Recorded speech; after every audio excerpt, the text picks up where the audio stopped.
बांग्लादेश में आरक्षण को लेकर मचे बवाल के बाद हालात बेकाबू हो गए हैं। हिंसा इतनी ज्यादा भड़क गई है कि उपद्रवियों की भीड़ ने पीएम आवास पर ही हमला बोल दिया है। शेख हसीना ने पीएम पद से इस्तीफा दे दिया है और देश छोड़कर भारत आ चुकी हैं। अब वह दिल्ली से लंदन की फ्लाइट लेने की तैयारी में है। इस बीच बांग्लादेश की सेना ने कमान संभाल ली है और अंतरिम सरकार के गठन की तैयारी की है।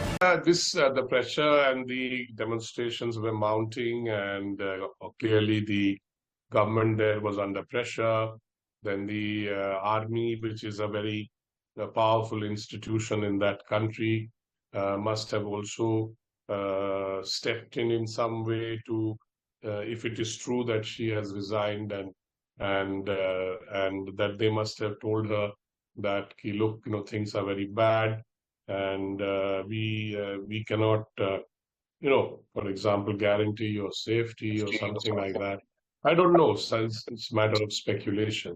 So obviously, if this has happened, then it's a major event, political event in Bangladesh, because we are now going to see some kind of a new government, and what kind of government we don't know, whether it will be caretaker government, or whether it will be another leader from the same party. The Awami League has a majority in parliament, and I don't know whether they are going to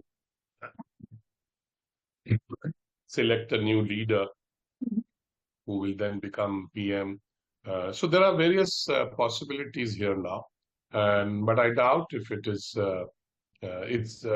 We can look forward to, I think, I would say, a period of instability, uncertainty, which is bad for the country, and which is also not good for the region. And so India will be watching very carefully what is going to happen. दुख का बात है आज, जैसा बांग्लादेश में कुछ दिन पहले से जो घटना एक एक करके घट रही है, बहुत सारा लोगों का मृत्यु भी हो गया है, बहुत सारा छात्र लोग, जो भी है बांग्लादेश का इशू है। लेकिन आज बांग्लादेश से सुना है मीडिया के मार्फत कि बांग्लादेश से शेख हसीना जी हमारा देश में आ गया है। आप जानते हैं कि नरेंद्र मोदी जी ऐसा ही एक नेता है जिसका नेतृत्व में पूरा देश चल रहा है, पूरा देश सुरक्षित है। इसलिए तो जो शेख हसीना जी, उसको लगा कि भारत में आया, क्योंकि भारत इज ए गणतांत्रिक देश है, और भारत में नरेंद्र मोदी जी का नेतृत्व में जो देश चल रहा है वो यहाँ पे सुरक्षित है, इसलिए यहाँ पे आए हैं। इसलिए हम लोगों को भी गर्व लगता है कि नरेंद्र मोदी जी का नेतृत्व में भारत सुरक्षित है, तो दूसरा देश से लोग भी शेख हसीना जी आज इस सिचुएशन में भारत के ऊपर ही आस्था रखा। बहुत ही दुख का बात है। देखिए, ये बांग्लादेश का सिचुएशन है, बांग्लादेश के इश्यूज है, इसलिए मुझे ये बात नहीं करना चाहिए। ये वो देश का इंटरनल इशू है।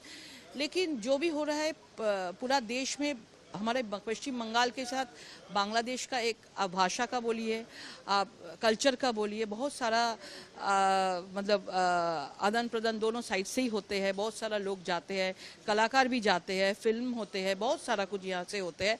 हम चाहते हैं कि बांग्लादेश नॉर्मल जो जगह है उससे वापस आए, और सब जो छात्र लोग हैं वो शांति में रहे और देश को आगे बढ़ने दे।